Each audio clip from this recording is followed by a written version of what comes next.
Hello बच्चों, आज हम शुरू करने जा रहे हैं apparent weight of man in A lift और एलिवेटर।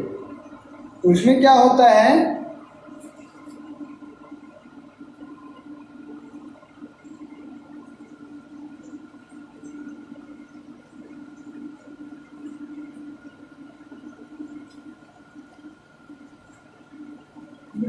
इन ए लिफ्ट या एलिवेटर। ठीक है, तो इसमें हम क्या होता है, हम suppose a person of mass m, वह सपोज पर्सन ऑफ मास क्या है m, standing on A weighing machine placed in an lift और एलिवेटर। ठीक है, एलिवेटर भी ले लेते हैं।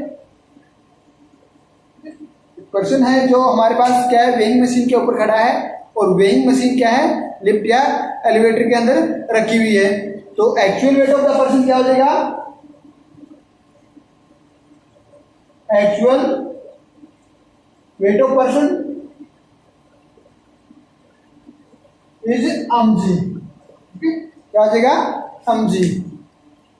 ठीक है, हमारे पास क्या है, actual weight of person was standing on the weighing machine in A elevator और लिफ्ट। ठीक है, ये तो है उसका वेट। तो अब क्या है, जैसे कि हमारे पास क्या है, ये हमने लिफ्ट का एग्जांपल लिया है। इस लिफ्ट के अंदर ये वेइंग मशीन है। अब इस वेइंग मशीन के ऊपर हमारे पास कोई भी आदमी खड़ा है। ठीक है, ये है, तो इसका वेट क्या है, डाउनवर्ड डायरेक्शन में हो, क्या है, डाउनवर्ड डायरेक्शन mg। ये होगा हमारे पास weight is acting on downward direction, या ये भी कह सकते हैं weight acting towards the centre of gravity of earth. ठीक है, अर्थ पे है तो centre of gravity of earth होगा हम इसका वेट। तो अब ये जो वेइंग मशीन है क्या करी है, ऑफर ए रिएक्शन। क्या है, ये वेइंग मशीन जो है, ये वेइंग मशीन जो है ये क्या करी है, ऑफर ए रिएक्शन। ठीक है, offer A reaction which is given the reading on the weighing machine which show the weight of a person या मैन। ये क्या शो करेगी, रिएक्शन। ठीक है, और वो क्या करेगा, show the reading of the weighing machine. ठीक है, हो गया। तो अब हमारे पास जो रिएक्शन है, ठीक है, exerted by a weighing machine on surface या contact of the surface on the person is the apparent weight. ये हमारे पास क्या है, ये हमारे पास क्या है, अपरेंट, और इज द अपरेंट वेट।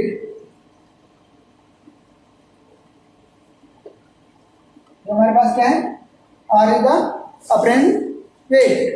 अब ये हमें फाइंड आउट करना है। तो ये हमें बताना है कि ये हमारे पास जो आर है ये mg के साथ कैसे रिलेटेड है। तो उसके लिए हम अलग अलग केस लेते हैं, क्योंकि हमारे पास लिफ्ट है या एलिवेटर है। लिफ्ट कांस्टेंट लिफ्ट जो है या एलिवेटर है, रेस्ट में भी हो सकता है, मूविंग पोजीशन में भी हो सकता है।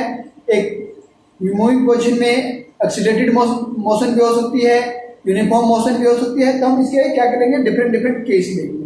तो पहला केस है हमारे पास व्हेन द एलिवेटर और lift is rest. When lift is in rest. जब हमारे पास लिफ्ट जो है वो क्या है, रेस्ट में है, तो एक्सेलरेशन ऑन पर्सन लिफ्ट में है, तो एक्सेलरेशन क्या हो जाएगा,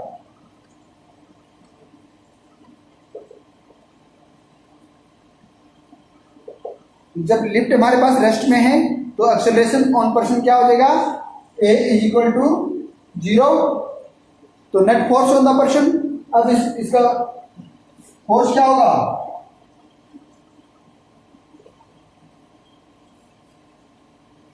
अब बराबर है m में इज इक्वल टू 0 हो जाएगा, ये हो जाएगा। तो हम इसको क्या लिख सकते हैं, r इज इक्वल टू ठीक है, ये है हमारे पास। तो आर हमारे mg is equal to 0, R minus mg is equal to 0। तो आर इक्वल टू mg, ये था when lift is at rest. जब हमारे पास लिफ्ट जो है वो रेस्ट में है तो हमारे पास क्या होगा, the apparent weight is equal to the actual weight of person. जो R is the apparent weight और mg is the actual weight of the person. क्या है, actual weight of the person.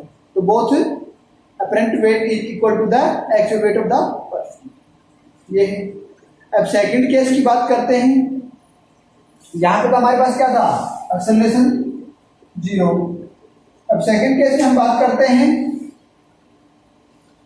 कि हमारे पास जो लिफ्ट है, ठीक है, move upward and downward direction with uniform motion. ठीक है, when the lift is moving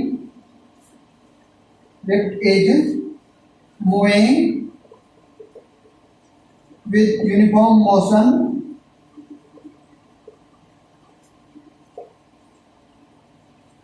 in upward or downward direction।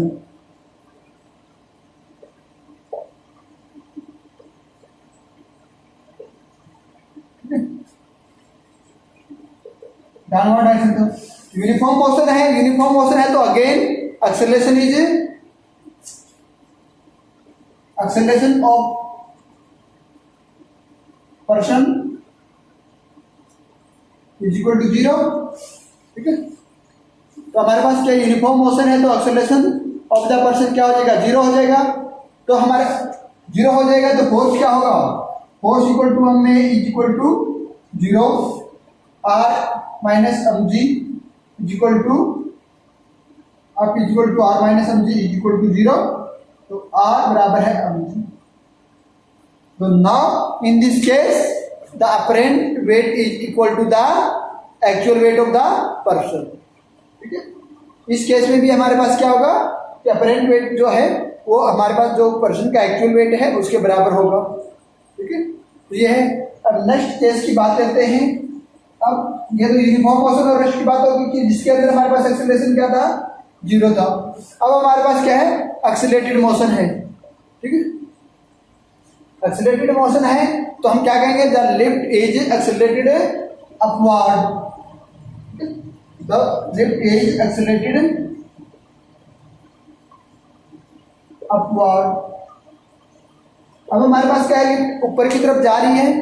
ठीक है, तो ऊपर की तरफ जा रही है तो इसमें क्या होगा, तो ऊपर की तरफ जा रही है तो हमारे पास एक्सेलरेशन होगा। तो अब एक्सेलरेशन क्या होगा, ए क्या हो जाएगा, एक्सेलरेशन क्या होगा, ए। तो अपवर्ड एक्सेलरेशन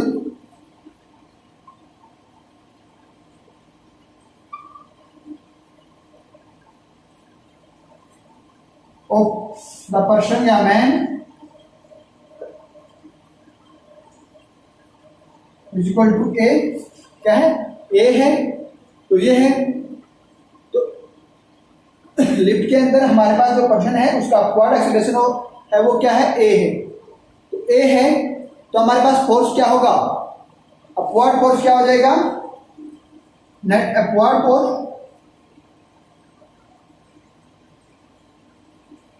अब इक्वल टू हम ए, फिर क्या हो जाएगा, upward force on the person is equal to अब इक्वल टू अब में ये है, अब में है तो ये है। अब एक्सेलरेशन हमारे पास यहाँ क्या है, ए है। एक्सेलरेशन अब हमारे पास क्या है, ए है और अपवर्ड एक्सेलरेट कर रही है, क्या कर रही है, अपवर्ड एक्सेलरेट कर रही है। ठीक है, तो इसके अंदर अपवर्ड एक्सेलरेट कर रही है तो इसका जो रिएक्शन होगा वो क्या होगा, हम R1 मान लेते हैं, R1 मान लेते हैं तो हमारे पास फोर्स जो है वो क्या हो जाएगा, R1 माइनस mg अपवर्ड है तो R1 माइनस mg। तो R1 की अब की वैल्यू हमारे पास क्या है, ठीक है, यहां से फाइंड आउट हमें क्या करना है, R1। तो R1 इज इक्वल टू अब प्लस mg, अब की वैल्यू हमारे पास क्या है, m में प्लस mg, और ये हमारे पास r1 इक्वल टू क्या हो जाएगा, m a प्लस g, क्या हो जाएगा, m r1 equal to m into a plus g plus a, ठीक है। तो यहाँ हमारे पास क्या है, r ग्रेटर देन है किससे, mg से, ठीक है। बराबर कब हो रहा है, जब इसके अंदर m a ऐड हो रहा है, तो r a is greater than mg। mg क्या है, actual weight of the person, ठीक है। क्या mg क्या है हमारे पास, actual weight of the person, r1 क्या है, apparent weight of the person.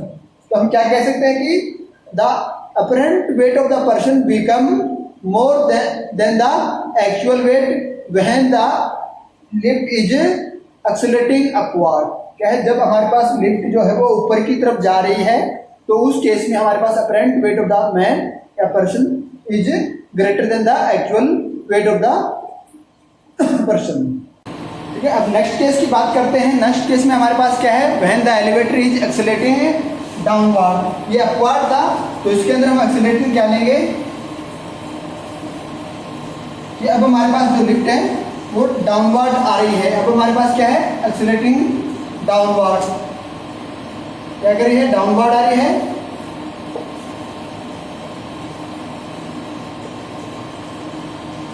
तो उस केस में हमारे पास क्या होगा, उस केस में हमारे पास क्या होगा, हमारे पास जो डाउनवर्ड आ रही है तो एक्सेलरेशन ऑफ द पर्सन, ठीक है, downward acceleration of the person the lift is equal to a acceleration है, डाउनवर्ड आ रही है, तो net force on the person on the person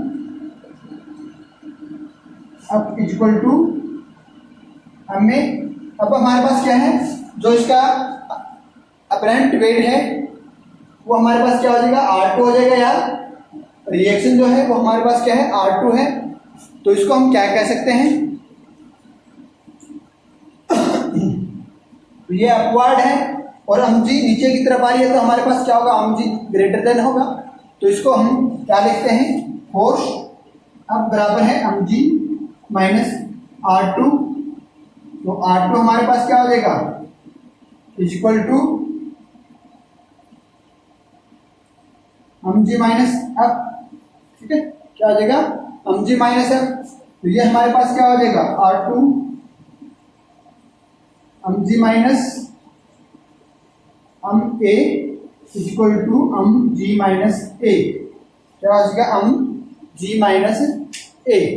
तो यहाँ हमारे पास R2 है, वो क्या है, लेस देन mg, क्या है, यहाँ हमारे पास क्या है, R2 जो हमारे पास अपरेंट वेट है वो mg से लेस देन, ठीक है, कितना लेस देन है mg से, m माइनस 1, ठीक है, कितना लेस देन है, m माइनस 1 कम। तो hence the apparent weight of the person become less than the actual weight of the person when the lift is accelerated downward. जब वो accelerated downward आ रही है, तो उस केस में हमारे पास जो अपरेंट वेट है वो less than the actual wait से कम हो जाए, ठीक है, ये केस था। अब है in free fall of the lift under gravity, ये था हमारे पास अपरेंट वेट की बात की थी जब एक्सेलरेटेड डाउनवर्ड है उस केस में। अब हमारे पास क्या है, वो फ्री फॉल है, free fall of the lift under gravity. अगला जो केस है वो हमारे पास क्या है, फ्री फॉल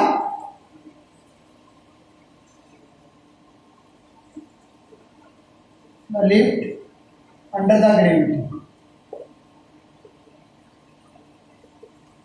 अब हमारे पास जो लिफ्ट है वो नीचे की तरफ आ रही है, लेकिन ठीक है, ग्रेविटी के हिसाब से जो एक्सेलरेशन है उसका वो हमारे पास क्या हो जाएगा, एक्सेलरेशन क्या है, ए इज इक्वल टू जी। अब हमारे पास जो लिफ्ट है वो एक्सेलरेटेड तो है डाउनवर्ड, वो किससे, उसका जो एक्सेलरेशन है वो इज क्या है, इक्वल टू ग्रेविटी। तो ग्रेविटी के बराबर है, तो R2 इज इक्वल टू हमारे पास क्या था, हम G माइनस ए था तो G माइनस जी हो जाएगा, G माइनस ए था, ए की जगह हमने G लिख दिया, is equal to G minus g 0, तो R2 इज इक्वल टू 0। तो उस केस में हमारे पास क्या हो जाएगा, the apparent weight of the person become 0। ठीक है, क्या हो जाएगा, जो अपरेंट वेट है वो क्या हो जाएगा, 0 हो जाएगा। तो मीन्स जो हमारे पास पर्सन है वो बिकम वेटलेस इन फ्री फॉल। जब हमारे पास क्या है, लिफ्ट या एलिवेटर फ्री फॉल हो रहा है, फ्री फॉल का मतलब उसका जो एक्सेलरेशन है वो equal to the g, gravity के इक्वल है, तो हमारे पास जो लिफ्ट के अंदर जो मैन या पर्सन है उसका जो वेट है या उसका जो अपरेंट वेट है वो क्या हो जाएगा, 0 हो जाएगा, या उसका एक्चुअल जो वेट है वो वेटलेस हो जाएगा। ठीक है, तो हम क्या कह सकते हैं कि वेटलेस इज फेल्ट ओनली, वो महसूस होता है, क्या होता है, weightless is felt only because of the force of reaction between the person and the, ठीक है, force between the force of जो रिएक्शन फोर्स है, reaction force of reaction between the person and the plane with which the contact vanishes, क्या कर देता है वो, जो उनके जो कॉन्टैक्ट है उनको वैनिश कर देता है। ठीक है, और इसकी जो और डिटेल है हमारे पास, वो हम जो हमारे पास ग्रेविटेशनल यूनिट है उसके अंदर हम डिटेल से पढ़ेंगे इसको। ठीक है, तो ये था हमारे पास free fall of the lift under the gravity. अब हमारे पास है, अब जो हमारे पास जो डाउनवर्ड एक्सेलरेशन है इज ग्रेटर देन जी, क्या है, जो हम हमारे पास जो लिफ्ट नीचे की तरफ आ रही है तो उसका जो एक्सेलरेशन है, downward acceleration is greater than g, हमारे पास जी से ज्यादा हो, ग्रेविटी से ज्यादा हो।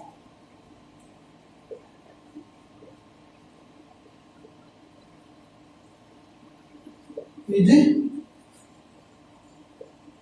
ग्रेटर देन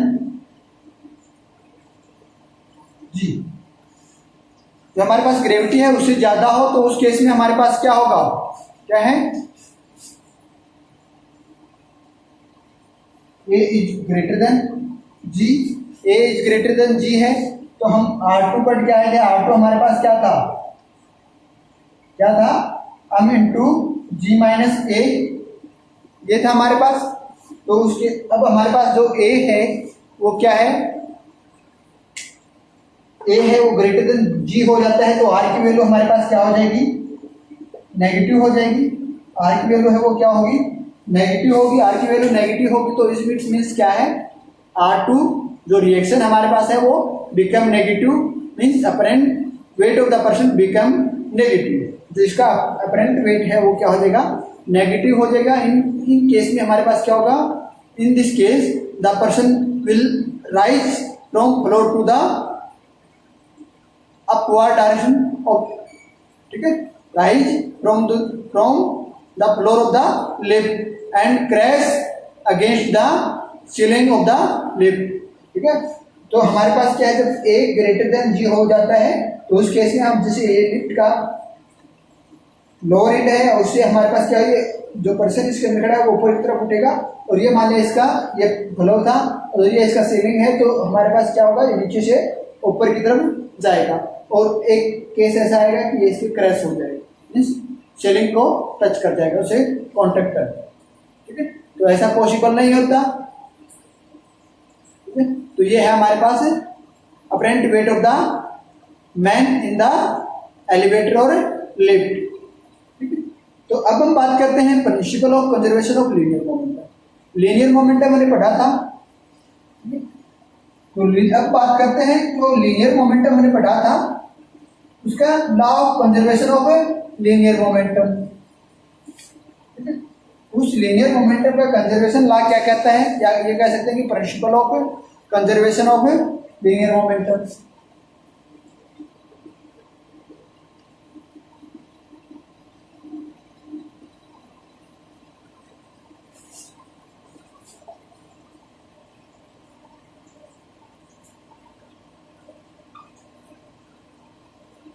तो principle of conservation of linear momentum में क्या कहता है कि अकॉर्डिंग टू दिस प्रिंसिपल, इस प्रिंसिपल में क्या है कि हमारे पास क्या है, एक हमने आइसोलेटेड सिस्टम लिया है।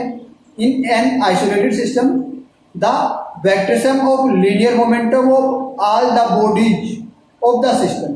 जो हमारे पास आइसोलेटेड सिस्टम है, उस आइसोलेटेड सिस्टम के अंदर जितनी भी बॉडीज हैं उनका जो वेक्टर सम है, vector sum of the linear momentum, जो जितनी भी बॉडी है उनका जो मोमेंटम होगा उन सभी का वेक्टर सम इज कंजर्व्ड। ठीक है, क्या है, the vector sum of the linear momentum of all the body in the system is conserved and not affected due to their mutual action and reaction. हमारे पास कोई भी सिस्टम है isolated, मान लिया हमारे पास ये आइसोलेटेड सिस्टम है। इस आइसोलेटेड सिस्टम के अंदर जितनी भी बॉडी है, ठीक है, इन सभी बॉडीज का जो लीनियर मोमेंटम होगा, इंडिविजुअली लीनियर मोमेंटम होगा। ठीक है, तो वो लीनियर मोमेंटम जो है ऑफ दैट बॉडीज, उनका जो सम है वो क्या होगा, कंजर्व होगा। इन सभी बॉडीज का लीनियर मोमेंटम का वेक्टर सम क्या होगा, कंजर्व होगा। और आइसोलेटेड सिस्टम, चाहे इनका जो इफेक्ट है, म्यूचुअल इफेक्ट है, इस बॉडी का इसके साथ या इसका इसके साथ, जो म्यूचुअल एक्शन एंड रिएक्शन है, तो वो आपके पास अफेक्ट नहीं करेगा। क्या है, इनका जो म्यूचुअल एक्शन एंड रिएक्शन है वो उस लीनियर मोमेंटम के ऊपर अफेक्ट नहीं करेगा। वो अफेक्ट नहीं करेगा तो इनका क्या होगा, जो मोमेंट, जो vector sum of linear momentum है वो क्या होगा, कंजर्व। ये हमारे पास क्या है, प्रिंसिपल है। The vector sum of all the vector sum of linear momentum of all the body in the isolated system.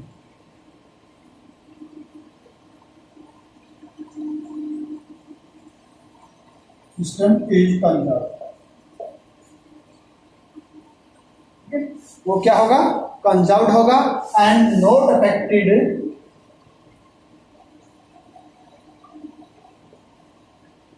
Bye there mutual action and reaction.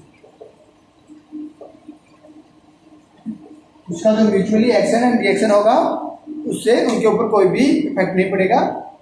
ठीक है, तो ये है हमारे पास principle of conservation of linear momentum. ठीक है, तो हमने क्या लिया, एक आइसोलेटेड सिस्टम है, हमने let us consider an isolated system. ठीक है, आइसोलेटेड सिस्टम का मतलब क्या है कि there is no external force on the system. ठीक है, सिस्टम के ऊपर कोई भी एक्सटर्नल फोर्स नहीं है। ठीक है, तो इसके अंदर क्या है, म्यूचुअल फोर्स है। ठीक है, mutual force between pair of the particle. ये हमारे पास क्या है, पार्टिकल है डिफरेंट। ये हमारे पास क्या है, आइसोलेटेड है।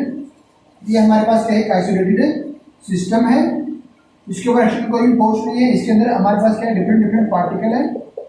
इन सभी पार्टिकल का अपना अपना क्या है, फोर्स है, म्यूचुअल फोर्स है सभी का।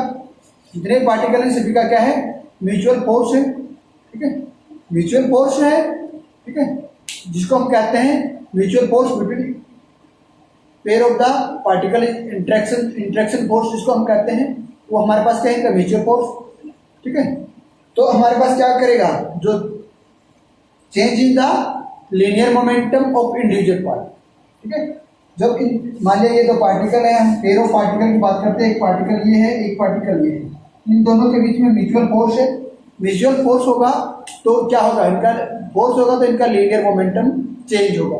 तो इनका क्या है, इन दो पार्टिकल का है लीनियर मोमेंटम चेंज हो जाएगा, change in the linear momentum of individual particle. ठीक है, अब इनका लीनियर मोमेंटम है, तो इसी तरह हमारे पास दो पार्टिकल ये हैं, इन पार्टिकल का बीच में भी लीनियर मोमेंटम है। ठीक है, फोर्स ऑफ अट्रैक्शन है या फोर्स है दोनों पार्टिकल के बीच में, तो उनका भी कुछ लीनियर मोमेंटम है। इस तरह इसके अंदर जितने भी पार्टिकल है सभी पार्टिकल्स का अपना लीनियर मोमेंटम है। अब इस सभी लीनियर जितने भी हमारे पास पार्टिकल है, इन सभी का जो लीनियर मोमेंटम उसका हम सम कर देते हैं। ठीक है, उन सभी का सम कर देते हैं, तो इसका क्या होगा, जो इसका जो एक सिस्टम है, इस सिस्टम का जो लीनियर मोमेंटम था वो क्या होगा, चेंज नहीं होगा, वो उसके अंदर चेंज कोई भी नहीं होगा, वो रिमेन अनचेंज्ड। ठीक है।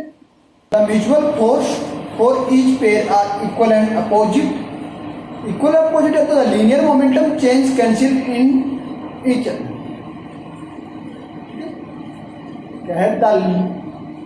क्या है हमारे पास, the mutual force of each pair is equal and opposite है, तो the linear momentum changes cancel in pair and the total linear momentum remain unchange. जो टोटल मोमेंटम है इस सिस्टम का वो क्या रहेगा, अनचेंज रहेगा। हंस the total linear momentum of the isolated system indicating particle is conserved. ये हमारे पास जो है आइसोलेटेड सिस्टम का जो टोटल लीनियर मोमेंटम है वो हमारे पास क्या रहेगा, कंजर्व्ड रहेगा इस तरह से। तो अब हम क्या करें, जो हमारे पास लीनियर मोमेंटम है किसी भी आइसोलेटेड सिस्टम का, उसको उसके हम क्या ये कह सकते हैं कि the principle of linear momentum constitute of the second and third law of motion. कि हमारे पास जो लीनियर मोमेंटम है वो सेकंड लॉ और थर्ड लॉ का कॉन्स्टिट्यूट है। तो उसको पढ़ने के लिए हम क्या करते हैं कि एक आइसोलेटेड सिस्टम लेते हैं। Let us consider a isolated system comparing of two bodies A and B. कि हमारे पास आइसोलेटेड सिस्टम है, उसके हम दो बॉडीज को कंपेयर करते हैं ए एंड बी। ठीक है। तो initial linear momentum of body A is P A and linear momentum of body B is P B. ठीक है। Let them collide. ये दोनों एक दूसरे से कोलाइड करती हैं फॉर ए समान time delta t. Delta t time के लिए एक दूसरे से कोलाइड करती हैं and separate with a final linear momentum. And final linear momentum से स्प्रेड हो जाती हैं, सेपरेटेड हो जाती हैं। तो फाइनल लीनियर मोमेंटम है P A dash and P B dash.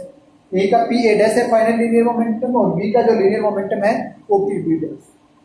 ठीक है। तो ये है ड्यूरिंग कोलिजन, जब इनका कोलिजन होता है तो इन दोनों के ऊपर क्या होगा, फोर्स लगता है। तो अब ए बी क्या है, force on body A by the B and force on body B by A. ये क्या है, फोर्स है ड्यूरिंग द कोलिजन। तो न्यूटन सेकंड लॉ की हम बात करते हैं। तो न्यूटन सेकंड लॉ की बात करते हैं तो हमारे पास क्या होगा, force into delta T is equal to change in momentum, change in momentum क्या कहते हैं, force is equal to change in momentum with respect to time. तो डेल्टा टी नीचे आता है तो इधर इसको हम यहाँ लें तो ये इक्वल टू हमारे पास क्या हो जाएगा, पी फाइनल हमारे पास क्या था, P A dash minus P A. ठीक है। ये तो है। और बॉडी ए बॉडी बी की बात करते हैं तो force on body B by A is equal to change in momentum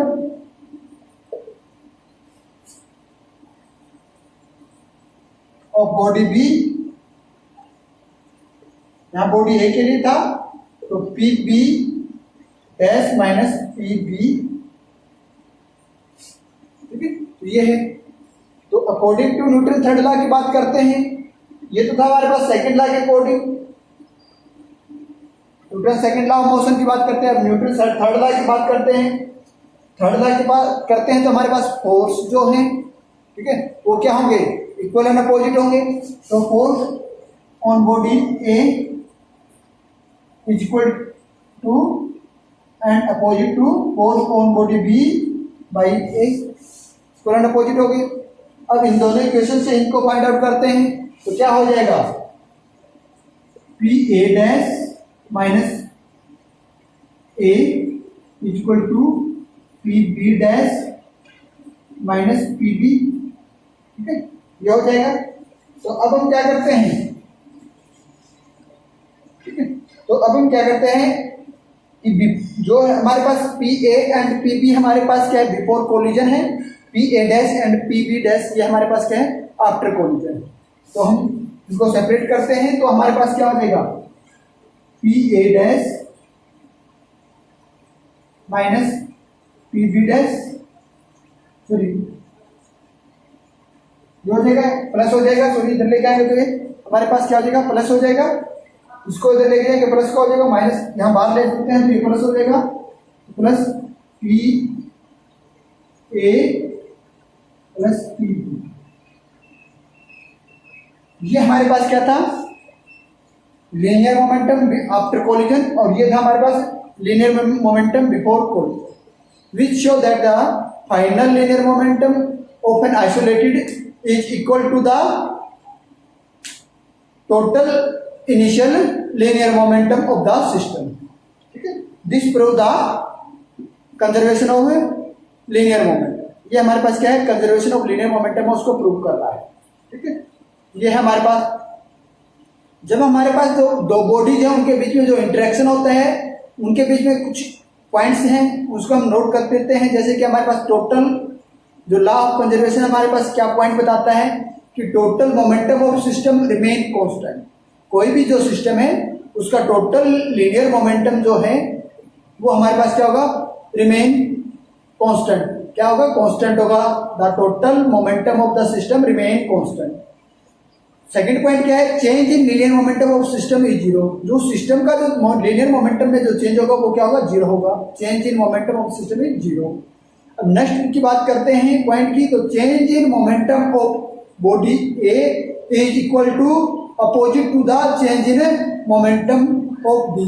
यदि कोई बॉडी एक है उसके मोमेंटम में चेंज जितना हो रहा है उतना ही चेंज दूसरी बॉडी के जो मोमेंटम है उसमें होगा, लेकिन क्या होगा उसके अपोजिट होगा।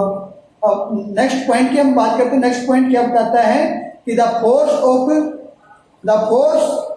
द ए, क्या हमारे पास जो ए बॉडी है the force that A exert on B, जो ए के द्वारा बी के ऊपर जो फोर्स लगाया गया है वो equal and opposite to the force that B exert on A, और बी के द्वारा ए के ऊपर जो फोर्स लगाया है वो उसके बराबर इक्वल एंड अपोजिट होगा। मीन्स ए के ऊपर force by B is equal and opposite to the force on B by A, क्या हो ये हो।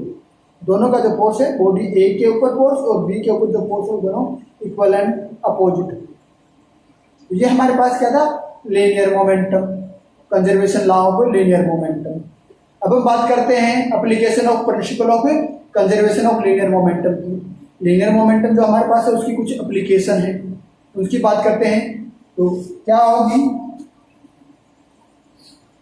इसमें सबसे पहले एप्लीकेशन क्या है recoiling of gun.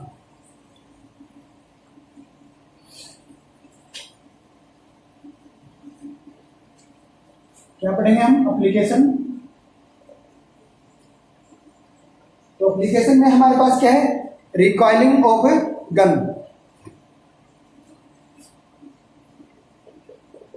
Coil gun, recoil of the gun.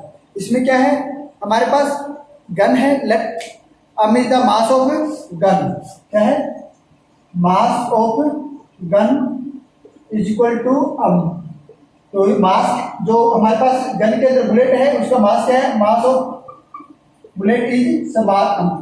तो हमारे पास कोई gun recoil of a gun क्या होता है कि हमारे पास हम जब किसी गन से गोली चलाते हैं तो गन का वापस आना उसका क्या होता है कि रिकॉइल ऑफ ए गन। तो मास ऑफ गन अम है, मास ऑफ जो गन में बुलेट है उसका मास जो है वो स्मॉल अम है। ठीक है, तो बिफोर फायरिंग करने से पहले जो both the gun and the bullet is a single system. दोनों जो हमारे पास फायरिंग करने से पहले बुलेट एंड गन एक सिंगल सिस्टम है, वो चीज रेस्ट, दोनों रेस्ट में है। तो आफ्टर फायरिंग तो bullet move with velocity v। After firing की बात करते हैं, the velocity of bullet is v। ठीक है, बुलेट की वेलोसिटी क्या है v है, small v, and velocity of gun, velocity of gun is capital V। हमारे पास क्या है, फायरिंग के बाद जो वेलोसिटी हमारे पास जो मूव कर रही है, गन मूव कर रही है, वो V वेलोसिटी से बैकवर्ड डायरेक्शन में मूव करेगी, और स्मॉल v वेलोसिटी से बुलेट है वो मूव करेगी फॉरवर्ड डायरेक्शन। ठीक है, तो after firing the bullet move with velocity v and gun move with velocity capital V। तो है अब during the principle of conservation of momentum या according to the principle of conservation of linear momentum की हम बात करते हैं, तो उसमें हमारे पास क्या होगा, total momentum before firing is equal to total momentum after firing according to law of conservation of linear momentum.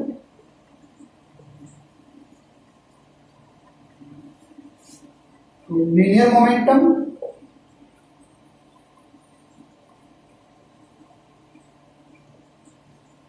before firing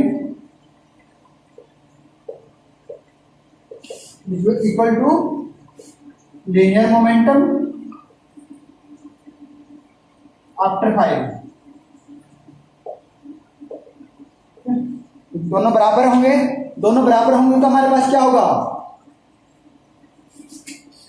तो हमारे पास क्या है, मास ऑफ गन। तो बिफोर फायरिंग रस्ट में है, तो रस्ट में है तो लीनियर मोमेंटम क्या है, 0 है।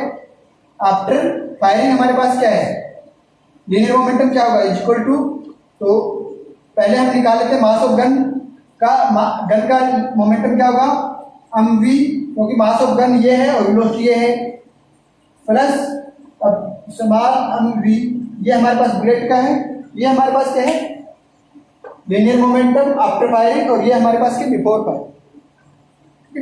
रस्ट में है तो हमने क्या किया है, अकॉर्डिंग लॉ ऑफ कंजर्वेशन हमने क्या किया है, नेट मोमेंटम उसका जो लीनियर मोमेंटम था वो हमारे पास क्या था, तो अब इसको हम क्या लिख सकते हैं, mv is equal to minus mv equivalent according to law of conservation of linear momentum कि हमारे पास क्या है कि टोटल जो लीनियर मोमेंटम है वो हमारे पास क्या होगा, चेंज इन किसी भी सिस्टम का है, चेंज इन लीनियर मोमेंटम जो है वो क्या होगा, कांस्टेंट होगा। ठीक है, और ये हमारे पास क्या होगा, दो ऑब्जेक्ट था गन और बुलेट, तो दोनों का बराबर एंड इक्वल एंड अपोजिट होगा, तो ये इक्वल एंड अपोजिट है, तो इससे हम क्या कर सकते हैं, रिकॉइलिंग वेलोसिटी निकाल सकते हैं। रिकॉइलिंग वेलोसिटी क्या है, v is equal to minus v upon minus sign किसको रिप्रेजेंट करती है, माइनस साइन रिप्रेजेंट, ठीक है, इसको रिप्रेजेंट करती है वेलोसिटी ऑफ ए, ठीक है, गन है कैपिटल V, और माइनस साइन क्या करते हैं कि direction of the velocity of gun is opposite to the velocity of a bullet. जो गन की डायरेक्शन है मूविंग मोशन की वो अपोजिट है बुलेट से, बुलेट इस डायरेक्शन में मूव कर रही है, जैसे हमारे पास गन है और बुलेट इस डायरेक्शन में मूव कर रही है, तो हमारे पास गन इस डायरेक्शन में मूव करेगी। ठीक है, तो गन इस डायरेक्शन में मूव करेगी तो नेगेटिव साइन रिप्रेजेंट करता है, ठीक है, अपोजिट डायरेक्शन को। ठीक है, the gun gives a kick, जो हमारे पास क्या है, जो वेलोसिटी ऑफ बुलेट है, kick the gun in the backward direction, ठीक है, with velocity capital V velocity से किक। सो हमारे पास क्या है, हम is greater then mass of gun is greater then mass of bullet, तो हमारे पास गन का जो मास है वो ज्यादा है, तो वेलोसिटी क्या हो जाएगी, लेस देन हम, तभी तो हमारे पास कांस्टेंट होगा लीनियर मोमेंटम। ठीक है, क्या होगा, total momentum of the system remains constant होता है, तो तभी तो हमारे पास टोटल मोमेंटम कांस्टेंट होगा। ठीक है, और बात करते हैं चेंज इन लीनियर मोमेंटम की। यदि कोई सिस्टम में उसका लीनियर मोमेंटम क्या होता है, चेंज इन लीनियर मोमेंटम 0 होता है, तो चेंज इन लीनियर मोमेंटम हमारे पास टोटल क्या हो जाएगा, उसको इधर लेके आते हैं, इक्वल टू 0 ही तो ये लेके चले थे, तो change in momentum of the system is 0 is equal to, ये हमारे पास मोमेंटम था। ठीक है, इक्वल एंड अपोजिट होगा, means total momentum of the system remain constant ही, ठीक है। एक पॉइंट हमने पढ़ा था, change in momentum of A का जो मोमेंट, ये ए हम बॉडी मान लेते हैं गन को, बी मान लेते हैं बुलेट को, तो change in momentum of body A is equal to the change in momentum of B and opposite. तो अपोजिट है, नेगेटिव साइन क्या रिप्रेजेंट करता है, अपोजिशन को, अपोजिट डायरेक्शन को रिप्रेजेंट, ये तो हमने वेलोसिटी भी निकाल लिया उससे, ठीक है। तो हमारे पास जो रिकॉइल वेलोसिटी होगी of a gun is very small then the forward velocity of a bullet. जो वेलोसिटी की फॉरवर्ड बुलेट से उससे वेरी वेरी स्मॉल वेलोसिटी होगी गन की। ये हमारे पास क्या थी, recoil of a gun. Next में हम बात करते हैं कि while firing a bullet the gun should be held tight to the shoulder. यदि हम कोई बुलेट फायर करते हैं किसी भी गन से, तो उस गन को हम कंधे एक साथ बहुत टाइट पकड़ते हैं। ऐसा क्यों पकड़ते हैं, क्योंकि ऐसा इसलिए होता है कि the recoiling gun can hurt the shoulder. जब इससे हम क्या करते हैं, फायर करते हैं, तो ये क्या होता है, थोड़ा सा माने यहाँ है तो फिर इसकी मोशन यहाँ आ जाती है, ठीक है। ये हो जाते हैं जब गन को फायर कर देते हैं, तो ये हमारे पास जब पीछे की तरफ आएगी तो क्या होगी, शोल्डर को लगेगी, तो उससे हमारे पास क्या होगी, चोट लग सकती है। The recoiling gun can hurt the shoulder, ठीक है। यदि हमने इसको क्या कर दिया, शोल्डर के साथ बिल्कुल टाइट टच करके हमने पकड़ लिया होता है, तो मीन्स कि if the gun is held tightly against the shoulder then the required velocity of the gun, ठीक है, जो हमारे पास गन की रिक्वायर्ड वेलोसिटी है वो, ठीक है। तो जो हमारे पास जो उसको गन को पीछे की तरफ मूव करेगी, तो वो हमारे पास क्या होगी, गन को और बॉडी को एक पार्ट समझेगी।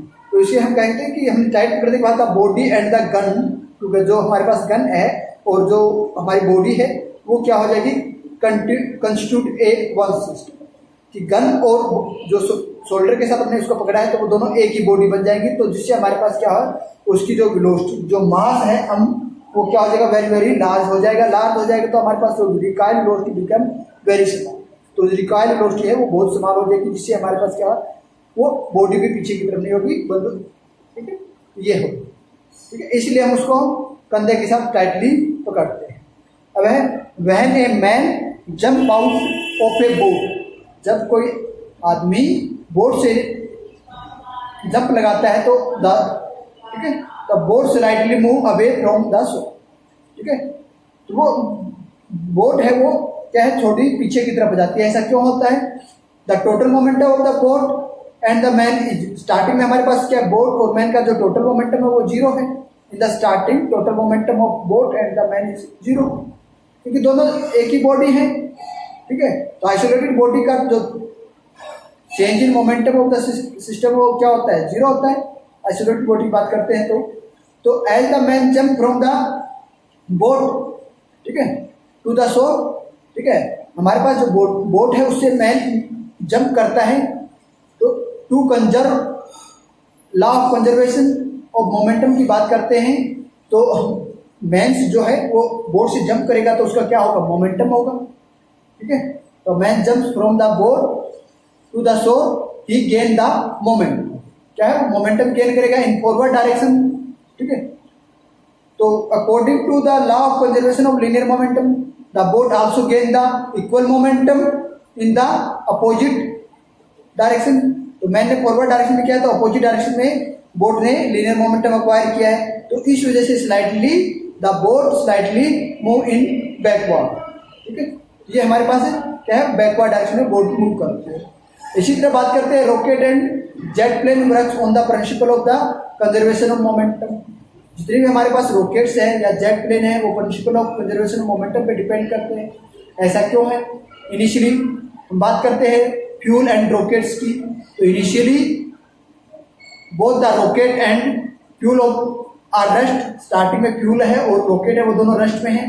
तो हमारे पास क्या होगा, total momentum is zero for rocket propulsion, ठीक है। द फ्यूल इज एक्सप्लोड, क्या है, जब हम फ्यूल को रॉकेट को लॉन्च करते हैं तो फ्यूल को बर्न करते हैं, तो the burn gases are allowed to escape through a nozzle, जो जितनी भी जली हुई गैसें हैं वो बाहर की तरफ निकलती है through a nozzle which have the very high downward velocity, उस नोजल की जो वेलोसिटी होती है वो बहुत ज़्यादा होती है और वो भी डाउनवर्ड होती है, तो the gas carry a large momentum, इस वजह से गैस जो एस्केप गैस है उनका मोमेंटम है वह बहुत ज़्यादा हो जाता है in the downward direction to conservation law of momentum the rocket also acquire the equal momentum, तो उसका जितना मोमेंटम होगा उतना ही मोमेंटम रॉकेट अक्वायर कर लेता है, तो थस द रॉकेट लॉन्चेस या upward direction, thus the rocket move upward direction and start moving upward, ठीक है। तो ये हमारे पास क्या है, रॉकेट लॉन्चिंग का सिस्टम। अब बात करते हैं कि an astronaut is in open space who want to return to the space, कोई भी एस्ट्रोनॉट है वो स्पेसशिप में वापस आना चाहता है इन द ओपन स्पेस, तो throw some object in the direction opposite, वो अपोजिट डायरेक्शन में क्या कोई ऑब्जेक्ट फेंकता है, तो ऐसा क्यों करता है वो, ठीक है। तो स्पेसशिप में वापस आने के लिए अपनी अपोजिट डायरेक्शन में वो एक ऑब्जेक्ट फेंकता है, ऐसा क्यों करता है, ऐसा इसलिए करता है कि बाय डूइंग सो, ऐसा इसलिए करता है कि ही गेन ए मोमेंटम, वो एक मोमेंटम गेन कर ले, मोमेंटम गेन कर ले तो एक, ठीक है, तो वो जितना ऑब्जेक्ट अपोजिट डायरेक्शन में फेंकेगा, अपोजिट वो जितना मोमेंटम अक्वायर करेगा वो ऑब्जेक्ट उतना ही मोमेंट उसकी बॉडी अक्वायर करेगी, बॉडी अक्वायर करेगी तो वो अपोजिट डायरेक्शन में जाएगी, अपोजिट डायरेक्शन में क्या है उसकी स्पेसशिप है, तो वो क्या करेगा, वो वापस मूव टू, जब ऑब्जेक्ट को दूसरी अपोजिट डायरेक्शन में करते हैं तो he move with a towards the spaceship with a momentum that gain by the object threw, जो ऑब्जेक्ट थ्रू क्या है उससे उसने जो मोमेंटम एक्वायर किया है उस मोमेंटम से वो स्पेसशिप की तरफ मूव करे। इस तरह एक्सप्लोजन ऑफ ए बम है, अब हमारे पास कोई भी बम है उससे हम वो उसका एक्सप्लोजन कैसे होता है, ठीक है। बिफोर एक्सप्लोजन, जो एक्सप्लोजन बम का एक्सप्लोज होता है उससे पहले क्या होता है, suppose bomb is the at rest, ठीक है, ये बम है तो इस बम को हम एक्सप्लोड होने से पहले क्या है, ये रस्ट में है, तो टोटल मोमेंटम है जीरो, इसका मोमेंटम क्या है, जीरो है। जो ही ये एक्सप्लोड होता है, ठीक है, एक ब्रेकअप, ये क्या टूट जाता है अलग अलग पार्ट के अंदर, इसके नंबर ऑफ पार्ट हो जाते हैं, नंबर ऑफ पार्ट हो जाएंगे तो हर एक पार्ट के अपनी अलग वेलोसिटी होगी, तो इसका क्या हो जाएगा, all part have the linear moment whose mass is m1 m2 and m3, ठीक है, which fly of the different direction in the velocity v1 v2 v3, ठीक है, अलग अलग वेलोसिटी से अप्लाई करेंगे और उनका मास भी अलग अलग होगा, तो उनका मोमेंटम क्या हो जाएगा, डिफरेंट m1 ना p1 p2 p3 m1 v1 p1 m1 m2 m v2, तो इस तरह से होगा। तो हम जैसे ये हमारे पास क्या है, बम है, ठीक है, ये एक्सप्लोड हुआ है, एक्सप्लोड हो गया, ये पार्ट, एक पार्ट इधर गया, एक पार्ट इधर गया, एक पार्ट इधर गया, एक पार्ट इधर गया, एक पार्ट इधर गया, ठीक है, ये ऐसी पार्ट है। अब मान लें इन सभी पार्ट को हम एक ऐसे बना देते हैं, ठीक है, ये हमारे पास क्या होगा, एक क्या हो गया, एक पॉलीगन बन गया, ठीक है। तो वेक्टर सम के इस पॉलीगन के ऊपर हम वेक्टर सम लगाते हैं तो हमारे पास क्या होता है, ठीक है, क्लोज पॉलीगन है, क्लोज पॉलीगन पे हम क्या होता है, that closed polygon indicate that the momentum after explosion is also zero, क्योंकि हमारे पास ये सिस्टम था बिफोर रस्ट, इसमें जीरो था, इसका बिफोर रस्ट तो ये इसका मोमेंटम क्या था, जीरो था, तो आफ्टर कोलिजन ये क्या होगा, कंप्लीट सिस्टम एक पॉलीगन या क्लोज पॉलीगन है, ठीक है, क्लोज पॉलीगन है। क्लोज पॉलीगन हमने क्या क्या है कि वेक्टर सम कर देते हैं, हमने कहा था change in momentum of the system also zero, तो वेक्टर सम करेंगे तो इसका जो सम होगा वो क्या हो जाएगा, जीरो हो जाएगा, तो thus the momentum is conserve, ठीक है। If the bomb explode initially into two part they fly of the opposite direction with equal momentum and opposite direction, यदि दो पार्ट में एक्सप्लोड होता है तो एक इधर जाएगा एक इधर जाएगा, दोनों का मोमेंटम है वो सेम होगा बट डायरेक्शन क्या है वो अपोजिट होगा, और डिफरेंट डिफरेंट पार्ट में क्या है तो ये इस तरह से क्या है, एक क्लोज पॉलीगन की बात की, क्लोज पॉलीगन हमारे पास क्या है, वेक्टर हो गई। क्लोज पॉलीगन की बात करते हैं तो ये हमारे पास क्लोज हो गई, सभी की एक राशि है तो ये 0 होता है। जैसे हम कोई रिजल्टेंट निकालना चाहते हैं तो वो हमारे पास क्या होगा, वो निकाल सकते थे, लेकिन ये क्लोज पॉलीगन का जो वेक्टर सम होता है वो 0 होता है। ये हम पीछे पढ़ चुके हैं। तो ये हमारे पास क्या थी, कुछ एप्लीकेशन थी, क्या थी, application of the conservation of linear momentum. ठीक है, ओके, आज के लिए काफी है। Okay, thank you.